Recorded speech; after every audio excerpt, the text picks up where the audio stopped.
കൊണ്ട് ഇത്രയും കാലവും പറയിപ്പിച്ച കള്ളങ്ങളെല്ലാം ശരികളാണെന്നാണോ നിങ്ങൾ ഇപ്പോഴും കരുതുന്നത്?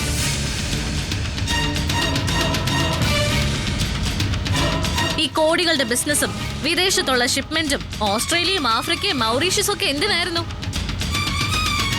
അത് പിന്നെ മീനാക്ഷി, ഞാനൊന്ന് പറഞ്ഞോട്ടെ. ദേവമംഗലത്ത് ആരെങ്കിലും എപ്പോഴെങ്കിലും നിങ്ങളോട് പണം ചോദിച്ചിട്ടുണ്ടോ? ഒരാള് പോലും ചോദിച്ചിട്ടില്ലല്ലോ. പിന്നെ എന്തിനാ ഇത്രയും വലിയ കള്ളത്തരം കാണിച്ചത്? മോളെ, ദേവി നല്ല രീതിയിൽ ജീവിക്കണമെന്ന്. ഏട്ടത്തി ഒരു പാവപ്പെട്ട വീട്ടിലെ പെൺകുട്ടിയാണെന്ന് അറിഞ്ഞിരുന്നെങ്കിലും ആനന്ദേട്ടൻ ഏട്ടത്തെ കല്യാണം കഴിക്കുമായിരുന്നു. അമ്മയും അച്ഛനും ഏട്ടത്തെ സന്തോഷത്തോടെ തന്നെ സ്വീകരിക്കുമായിരുന്നു. ഏട്ടത്തെ അവർക്കെല്ലാം എത്ര ഇഷ്ടമായിരുന്നു എന്ന് നിങ്ങൾക്ക് അറിയില്ലായിരുന്നോ? സത്യം പറഞ്ഞിരുന്നെങ്കിൽ ഇതൊന്നും സംഭവിക്കില്ലായിരുന്നു. പക്ഷെ സത്യം മറച്ചുവെച്ച് സ്വന്തം മകളുടെ ഭാവി നിങ്ങൾ നശിപ്പിച്ചു. അതിന്റെ കൂടെ ഒരു കുടുംബത്തെ മുഴുവൻ ചതിക്കുകയും ചെയ്തു. എന്നിട്ടും തെറ്റൊന്നും ചെയ്തില്ലെന്ന് എങ്ങനെയാ പറയുന്നത്?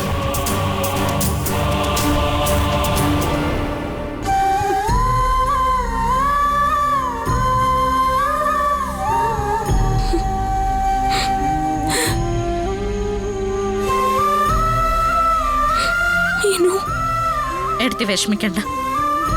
എടുത്തിക്ക് അറിയാലോ ആനന്ദേട്ടനെ കുറ്റപ്പെടുത്താൻ പറ്റില്ല.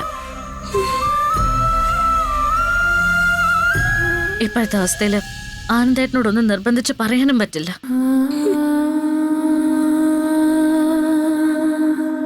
ഞാൻ നോക്കട്ടെ എന്ത് ചെയ്യാൻ പറ്റുന്ന.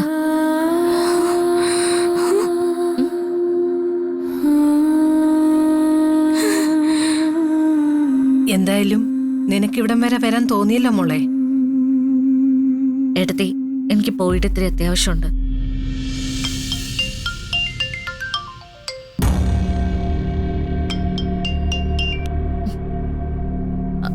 ഹലോ ഹലോ മീനു, നീ എവിടെ? ഓഫീസിലാണോ? അല്ല, മാഡത്തിന്റെ വീട്ടിലാ. എന്തെങ്കിലും കഴിച്ചിട്ട് പോയാ മതി മോളെ. ഒന്നും വേണ്ട. അയ്യോ, അതാരുടെ ശബ്ദം? അത് മാഡത്തിന്റെ ആകാശേ. Okay okay. ആകാശേ, ഞാൻ പിന്നെ വിളിക്കാവേ.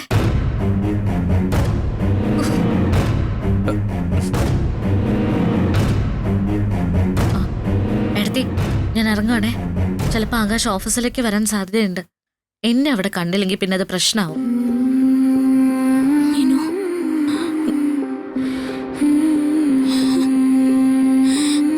ഇനി നീ എപ്പോഴാ ഇങ്ങോട്ടേക്ക് വരുന്നേ? ഞാൻ വരാം എടുത്തി. ഞാൻ വിളിച്ച ഫോൺ എടുക്കണേ. എന്താ എടുത്ത് ഇങ്ങനെ പറയുന്നേ? എടുത്ത് വിളിച്ച ഞാൻ എടുക്കാതിരിക്കോ?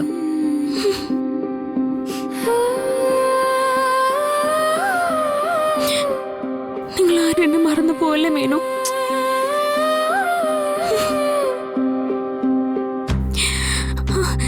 ഞാൻ വിളിച്ച ഫോൺ എടുക്കണേന്ന് നീ മിത്രോടൊന്ന് പറയണേ. എനിക്ക് നിങ്ങളുടെ ശബ്ദമെങ്കിലും ഒന്ന് കേട്ടാ മതി. എനിക്കൊരാശ്വാസവും. അതുകൊണ്ടാ.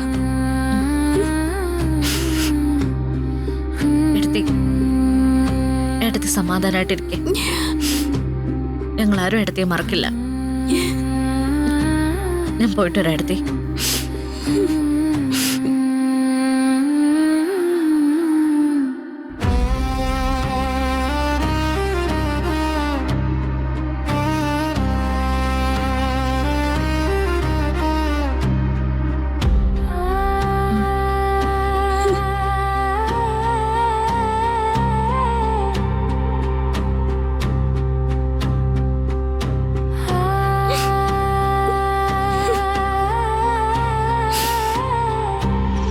അമ്മേ, രാശ്രീ, എടത്തി, എടാ ധർമ്മ, സൂന്യേ, എല്ലാരും ഒന്ന് വന്നേ.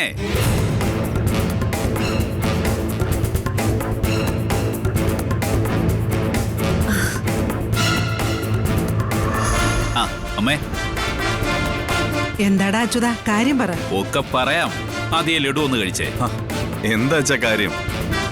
ശരി, ഞാൻ തന്നെ ഇത് ഉദ്ഘാടനം ചെയ്യാം. വാ തുറക്കടാ. ഏട്ടാ കാര്യം പറ. ആദ്യം ഏട്ടൻ അനുസരിക്ക്, പിന്നെ കാര്യം പറയാം. ആ ആ ഇനി അമ്മ എടുത്തിട്ട് ബാക്കി എല്ലാവർക്കും കൊടുക്ക്. അയ്യോ അമ്മയ്ക്ക് ഷുഗർ അല്ലേ, കഴിക്കണ്ട. ഹ, അത് സാരമില്ല, ഇന്നത്തേക്ക് കഴിക്കാം. ആ ഇനി കാര്യം പറ അച്ചൂട്ടാ. ധർമ്മന്റെ കട നാളെ ഉദ്ഘാടനമാണ്.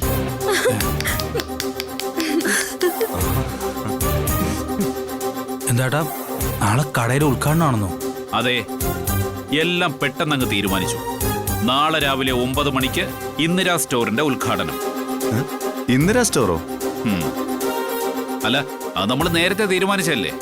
കടയ്ക്ക് അമ്മയുടെ പേരാ. നാളെ നിലവിളക്ക് കൊളുത്തി ഉദ്ഘാടനം ചെയ്യുന്നതും അമ്മയാ. അമ്മ സെലിബ്രിറ്റി ആയല്ലേ? അമ്മേ, അമ്മയുടെ പ്രാർത്ഥന ദൈവം കേട്ടു. നാളെ അമ്മയുടെ ഇളയ മോനും ഒരു ജീവിതത്തിലേക്ക് കടക്കുക. ഒറ്റയാളിന്റെ പരിശ്രമോ ഇതിന്റെ പിന്നില്. അച്യുതേട്ടന്റെ. അച്യുതേട്ട, ധർമ്മേട്ടനും ഞാനും ജീവിതകാലം മുഴുവൻ ഏട്ടനോട് കടപ്പെട്ടിരിക്കും. ഉയ്യോ, എന്താ സുകന്യ ഇത്? നമ്മളൊക്കെ ഒറ്റ കുടുംബമല്ലേ? ഇതിനൊക്കെ എന്തിനാ കടപ്പാട് നന്ദിയൊക്കെ പറയുന്നത്? പക്ഷേ ഏട്ടാ, കടയൊക്കെ എനിക്കും കൂടെ ഒന്ന് കാണണമായിരുന്നു. അല്ല, അതിരിക്കട്ടെ, ഏത് ഭാഗത്തായിട്ടാ കട വരുന്നേ? ആ, അത് ജംഗ്ഷനിൽ നിന്ന് കുറച്ച് മാറിയിട്ടാ. എടാ, നാളെ നേരിട്ട് കാണാമല്ലോ. ആ, പിന്നെ നാളെ രാവിലെ എല്ലാരും നേരത്തെ എണീക്കണം. അമ്പലത്തിൽ പൂജയൊക്കെ ചെയ്തിട്ട് വേണം കടയിലേക്ക് പോവാൻ. ഏട്ടാ, ഞാനൊന്ന് ചോദിച്ചോട്ടെ? ചേടാ, നിന്റെ സംശയം ഇതുവരെ തീർന്നില്ലേ? അമ്മേ, അമ്മ എന്നെ മോനെ ഒന്ന് പറഞ്ഞു മനസ്സിലാക്കിയേ. ആ ദേ, അപ്പൊ നാളെ രാവിലെ. ഓക്കെ ധർമ്മ? ആ അമ്മേ, നന്ദി ഏട്ടത്തി, ഞാൻ തുറന്നു പറയാം, എനിക്കെന്തോ ഒരു തൃപ്തിക്കുറവുണ്ട്. കടയ്ക്ക് അമ്മയുടെ പേരിട്ടതാണോ തൃപ്തിക്കുറവ്? കൊച്ചാ, എന്താ ഇത്? എടാ, അവള് ചോദിച്ചാൽ എന്താടാ തെറ്റ്? സ്വന്തം അമ്മയുടെ പേരിൽ ഒരു സ്ഥാപനം വരുമ്പോ നമ്മുടെ ഇഷ്ടക്കേടിനൊന്നും ഒരു പ്രസക്തിയില്ല.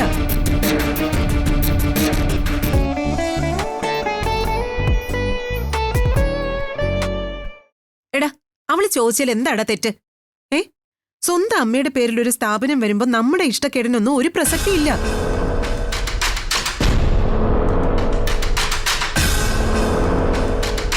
മോനെ ധർമ്മ, അമ്മയെ സംബന്ധിച്ച് ഏറ്റവും സന്തോഷമുള്ള ദിവസമാണ് ഇന്ന്. കടയ്ക്ക് എന്റെ പേരിട്ടതിലോ ഞാൻ ഉദ്ഘാടനം ചെയ്യുന്നതിലോ അല്ല, നിന്റെ ജീവിതം രക്ഷപ്പെടാൻ പോകുന്നതിലെ ഒരു ധൈര്യം അത്. ഇനി എനിക്ക് സമാധാനത്തോടെ കണ്ണടയ്ക്കാം. അമ്മേ, ഞങ്ങൾ എല്ലാവരും സന്തോഷത്തിൽ നിൽക്കുന്ന അവസരം ഇത്. നീ വിഷമിച്ചാ ഞങ്ങളും വിഷമിച്ചു പോവും. അച്യുതേട്ടൻ പറഞ്ഞതുപോലെ നാളെ രാവിലെ അമ്പലത്തിൽ പോയി ഭഗവാനെ കണ്ട് തൊഴുതു കഴിയുമ്പോ പ്രയാസങ്ങളും സംശയങ്ങളും ഒക്കെ മാറും.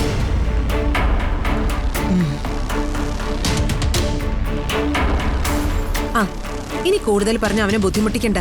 നേരത്തെ കിടക്കാം, രാവിലെ എണീക്കാനുള്ളതല്ലേ. വാ.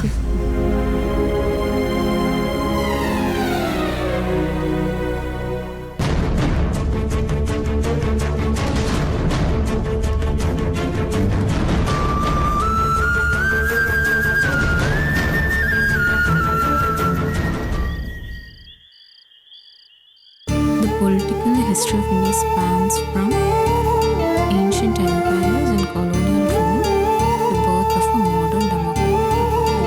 മിത്രേ, Marked by key milestones like this colonization, എടി മിത്രേ, എന്താ മീനു ചേച്ചി? ഞാനേ നിന്നോടൊരു കാര്യം പറയാം. അറിയാതെ പോലും നീ അതാരോടും പറയരുത്. അപ്പെന്തോ സീരിയസ് കാര്യമാണല്ലോ. ഏ, അങ്ങനെയൊന്നുമില്ല.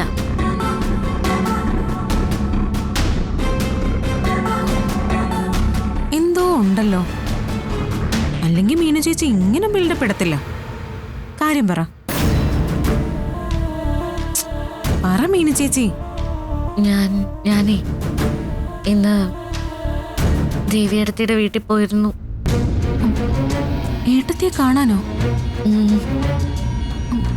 എന്നിട്ട് ഏട്ടത്തെ കണ്ടപ്പോ എനിക്ക് വല്ലാത്ത സങ്കടമായി മിത്രേ. പാവം ആകെ തകർന്നിരിക്കുക. നമ്മളെ പിരിഞ്ഞു നിൽക്കാൻ പറ്റുന്നില്ല എന്നൊക്കെ പറഞ്ഞ് കരച്ചിലായിരുന്നു. എങ്ങനെയെങ്കിലും ഇങ്ങോട്ട് തിരിച്ചു വരണം എന്നൊക്കെയാ പറയുന്നത്. മീനു ചേച്ചി, നമുക്ക് ഈ കാര്യത്തിൽ ഇടപെടണം. ഏട്ടത്തെ എത്രയും പെട്ടെന്ന് ഇങ്ങോട്ട് കൂട്ടിക്കൊണ്ടുവരണം. അവിടെ നിർത്തിയാൽ ശരിയാവില്ല. അതൊന്നും ഇപ്പൊ നടക്കില്ല മിത്രേ. എന്തുകൊണ്ട് നടക്കില്ലെന്നാ? ഏട്ടത്തെ ഇങ്ങോട്ടേക്ക് തിരിച്ചു വരണമെന്ന് തന്നെയാ എന്റെ ആഗ്രഹം. പക്ഷെ പെട്ടെന്ന് ഇങ്ങോട്ടേക്ക് കൊണ്ടുവരാൻ പറ്റില്ല. അപ്പൊ ഏട്ടത്തെ നമ്മളെ സഹായിക്കേണ്ടെന്നാണോ മീനു ചേച്ചി പറയുന്നേ? അങ്ങനെ ഞാൻ പറഞ്ഞോ? നമ്മുടെ ഏടത്തെ നമുക്ക് വിട്ടുകളയാൻ പറ്റില്ല. ഏതവസ്ഥയിലും നമ്മൾ നമ്മുടെ ഏടത്തിയുടെ കൂടെ നിൽക്കും. പക്ഷെ ആ ഉദയഭാനുവും ശ്രീകലാന്റിയും രണ്ടുപേരും കുഴപ്പക്കാരാ. നമ്മളിപ്പോ ഏടത്തെ ഇങ്ങോട്ട് കൂട്ടിക്കൊണ്ട് വന്നാ അവര് വീണ്ടും എന്തെങ്കിലും പുതിയ പ്രശ്നമായിട്ട് വരും. കാര്യങ്ങൾ കുറച്ചു നടക്കുന്നവരെങ്കിലും ഏട്ടത്തെ അവിടെ നിന്നേ പറ്റൂ. നമ്മളെയൊക്കെ ഏട്ടത്തേക്ക് ഒരുപാട് മിസ് ചെയ്യുന്നുണ്ടായിരിക്കും അല്ലേ മീനു ചേച്ചി? ഈ അപ്പച്ചിക്കും ആനന്ദേട്ടനും ഏട്ടത്തിയോട് ക്ഷമിക്കാവുന്നല്ലേ ഉണ്ടായിരുന്നുള്ളൂ ചേച്ചി. ആ ഫ്രോഡ് ഉദയഭാനുവും അയാളുടെ ഭാര്യ ശ്രീകലയും കൂടെ അല്ലേ ഈ പണിയെല്ലാം ഒപ്പിച്ചത്. അതെന്താ അപ്പച്ചിക്കും ആനന്ദേട്ടനും മനസ്സിലാവാത്തെ? അവരെയൊന്നും നമുക്ക് കുറ്റം പറയാൻ പറ്റില്ല മിത്രേ. ദേവിയെടുത്തിന്റെ ഭാഗത്ത് ഒരു തെറ്റുമില്ലെന്ന് നിനക്ക് പറയാൻ പറ്റുമോ? അമ്മ അച്ഛനും ഏട്ടത്തിയെ എത്രമാത്രം സ്നേഹിച്ചതാ. ആനന്ദേട്ടൻ ഏട്ടത്തിയെ നിലത്ത് വെക്കാതല്ലേ കൊണ്ടു നടന്ന. സ്വന്തം ഭാര്യയെ അത്രയും വിശ്വസിച്ച ഒരാൾ ആനന്ദേട്ടൻ. അങ്ങനെ താൻ വിശ്വസിച്ച ഭാര്യ ഇത്രയും കാലം തന്നോട് പറഞ്ഞതൊക്കെ കള്ളമായിരുന്നു എന്നറിയുമ്പോ ആനന്ദേട്ടനെ പോലൊരു മനുഷ്യന് അതൊക്കെ പെട്ടെന്ന് മറക്കാനും പൊറുക്കാനും പറ്റുമോ? ഏട്ടത്തെ എല്ലാ സത്യങ്ങളും നേരത്തെ തുറന്നു പറയണമായിരുന്നു. അങ്ങനെ ചെയ്തിരുന്നെങ്കിൽ ഇതൊന്നും ഈ രീതിയിൽ അവസാനിക്കില്ലായിരുന്നു.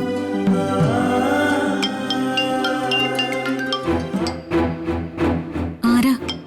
ഏട്ടത്തിയാ. എടുക്ക്. ഏട്ടത്തി. മീനു, ഞാനൊരു ആശ്വാസത്തിന് വേണ്ടി വിളിച്ചതായിരുന്നു. നീ കോള് കട്ട് ചെയ്യല്ലേ? ഞാനെന്തിനാ കോള് കട്ട് ചെയ്യുന്നേ? ഏട്ടത്തി വിളിച്ചപ്പോ ഞാൻ എടുക്കാതിരുന്നോ? ഇപ്പൊ നമ്മൾ സംസാരിച്ചോണ്ടിരിക്കല്ലേ, പിന്നെന്തിനാ ഇങ്ങനെയൊക്കെ ചിന്തിക്കുന്നേ? എനിക്ക് വയ്യ മീനു. നിങ്ങളിങ്ങനെ പിരിഞ്ഞിരിക്കാൻ എനിക്ക് പറ്റണില്ല. എനിക്ക് സഹിക്കുന്നില്ല. നീ ഇവിടെ വന്ന കാര്യം മിത്രയോട് പറഞ്ഞായിരുന്നോ? പറഞ്ഞു. അവൾ എന്റെ അടുത്തുണ്ട്. ആണോ? ഒന്ന് ഫോൺ കൊടുക്കുവോ? കൊടുക്കാം ഏട്ടത്തി.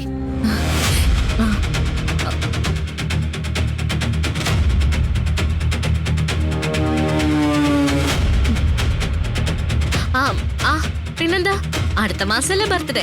ഉറപ്പായിട്ടും ഞാൻ വരാം. ആരാ ഫോണില്? എന്റെ ഒരു കൂട്ടുകാരിയാമ്മ. നീ ഇപ്പോ ഏട്ടത്തിന്ന് വിളിച്ചാണല്ലോ സംസാരിച്ചത്. ചോദിച്ചു കേട്ടില്ലേ ആരെയാ ഏട്ടത്തിന്ന് വിളിച്ചതെന്ന്? അതെ, എന്റെ ഫ്രണ്ടിന്റെ ഏട്ടത്തിയോടാ സംസാരിച്ചത്.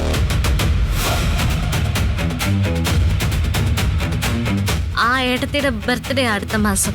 അപ്പോ ബർത്ത്ഡേക്ക് എന്നെ വിളിച്ചതാ. അടുത്ത മാസമല്ലേ ബർത്ത്ഡേ?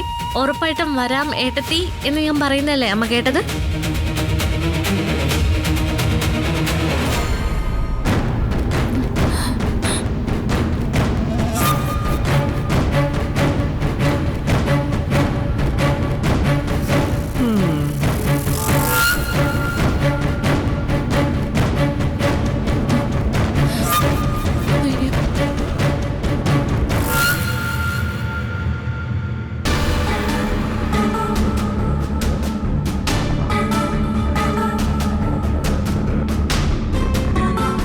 ആനന്ദും ആകാശം ആരിനൊക്കെ എവിടെയാണാവോ? നാളെ കട തുടങ്ങുവാണെന്നുള്ള കാര്യം അവരോട് പറയണം.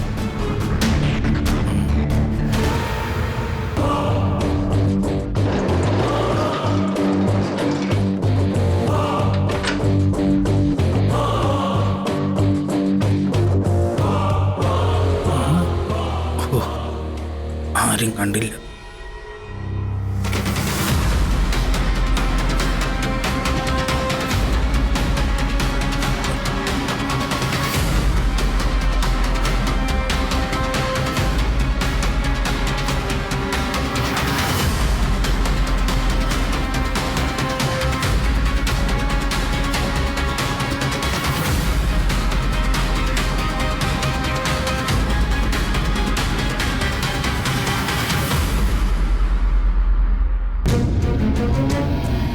അളിയനോട് പറയണോ?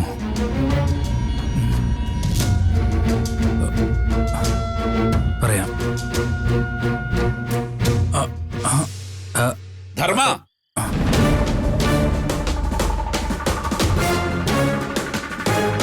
ധർമ്മ, ധർമ്മ,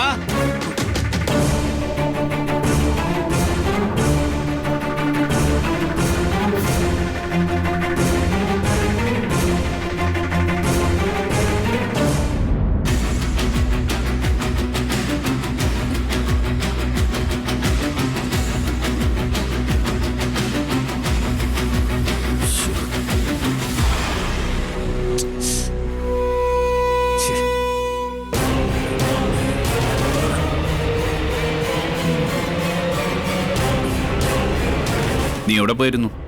ആ, ഉറക്കം വന്നില്ല. അപ്പോ പുറത്തൊന്ന് നടക്കാന്ന് കരുതി. എന്നിട്ട് നടന്നോ? ആ, കുറച്ചു ദൂരം. ആ, പോയ കാര്യം നടന്നോന്നാ ചോദിച്ചത്. ഏ? കാണേണ്ടവരെ കണ്ടോ?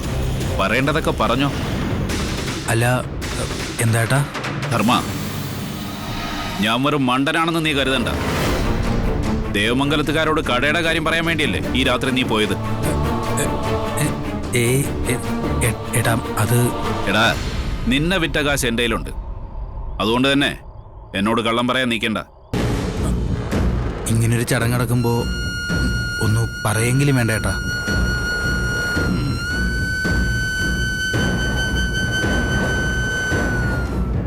അതറിയുമ്പോ അവർക്ക് അസൂയം ദേഷ്യമൊന്നുമല്ല, സന്തോഷമായിരിക്കും ഉണ്ടാവുക. പക്ഷേ അവരോടൊന്നും പറയാൻ പറ്റില്ല. ഉദ്ഘാടന ചടങ്ങ് കുളവാക്കാൻ വേണ്ടി നീ ഒരുങ്ങി ഇറങ്ങിയിരിക്കുകയാണല്ലേ? അയ്യോ, അങ്ങനെയൊന്നല്ല ഏട്ടാ. ഒന്നാമത് നാളെ കട തുറക്കുമെന്ന് ഏട്ടൻ പറഞ്ഞപ്പോ എനിക്കൊരു ഷോക്കായിരുന്നു. മാനസികമായി ഞാനൊട്ടും തയ്യാറായിരുന്നില്ല. പിന്നെ അളിയൻ നടത്തുന്ന പോലൊരു കട തുടങ്ങാന്ന് വെച്ചാ അതിൻ്റെ ഒരു പ്രയാസമുണ്ട്. അവരോടൊന്ന് പറയുക കൂടി ചെയ്യാതിരിക്കുമ്പോ ഏട്ടാ ചിലപ്പോൾ എനിക്ക് ഉറങ്ങാൻ പറ്റിയെന്ന് കൂടി വരില്ല. അതുകൊണ്ടാ ഞാൻ അങ്ങോട്ട് പോയത്. പക്ഷേ അവിടെ ആരെയും കാണാൻ പറ്റിയില്ല. കാണാത്തത് നിന്റെ ഭാഗ്യം. അവരെ കണ്ട് കാര്യങ്ങൾ പറഞ്ഞിട്ടാണ് നീ വന്നതെങ്കിൽ ഞാൻ എങ്ങനെയാവും പ്രതികരിക്കാന്ന് എനിക്ക് തന്നെ അറിയില്ല. നോക്ക്, നാളെ ഉദ്ഘാടനം നടക്കുന്നതിനിടയിൽ അവരെങ്ങാനും വന്ന ഞാൻ കൂടുതലൊന്നും പറയുന്നില്ല.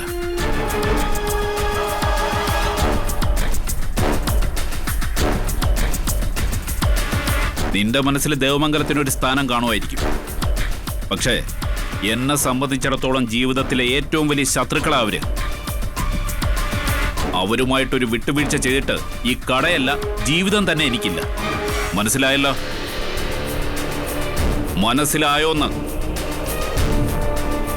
അതെനിക്ക് എന്നേ മനസ്സിലായിട്ടുള്ളതേട്ടാ.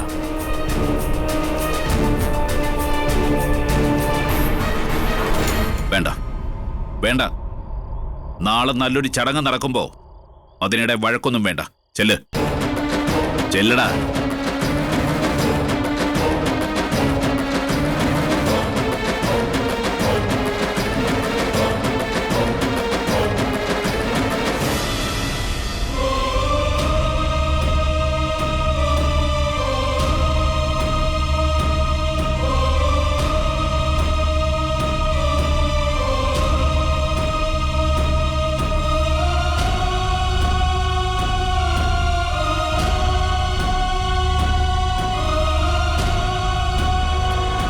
ആനന്ദേട്ടാ.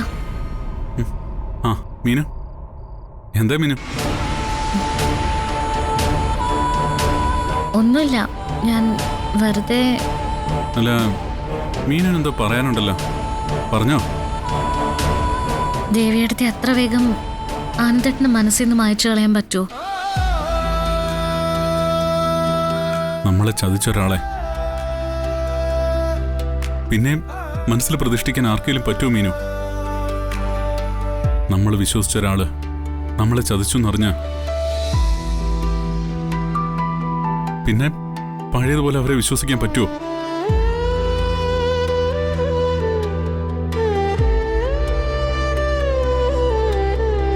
എനിക്ക് പറ്റില്ല. ആനന്ദേട്ടാ, ദേവിയെടുത്ത് ചെയ്തത് ശരിയാണെന്ന് ഞാൻ പറയുന്നില്ല. ഏട്ടത്തി ചെയ്തത് തെറ്റ് തന്നെയാണ്. പക്ഷെ അതിലേക്ക് ഏട്ടത്തി എത്തിച്ച സാഹചര്യങ്ങൾ കൂടി നമ്മൾ മനസ്സിലാക്കണ്ടേ? ദേവിയെടുത്ത് ഒരിക്കലും ആനന്ദേട്ടനെ ചതിക്കണമെന്ന് കരുതി ഇതൊന്നും തുടങ്ങിയതല്ല. അച്ഛനും അമ്മയും ഉണ്ടാക്കിയ കള്ളത്തിനകത്ത് പാവം ഏട്ടത്തി പെട്ടുപോയതാ. ദിവസം കഴിയും തോറും സത്യം പറയാൻ പറ്റാത്ത വിധം ഏട്ടത്തി അതിനുള്ളിൽ കുടുങ്ങിപ്പോയി.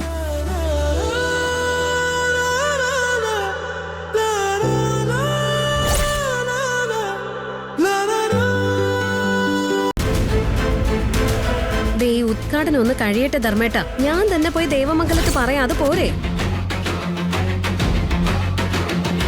ഏട്ടാ, അവനെ തടയണ്ട. നമ്മുടെ മുഖത്ത് കരുവാരി തേക്കാൻ അവൻ ആഗ്രഹിക്കുന്നെങ്കിൽ അത് അങ്ങനെ അങ്ങ് ആവട്ടെ.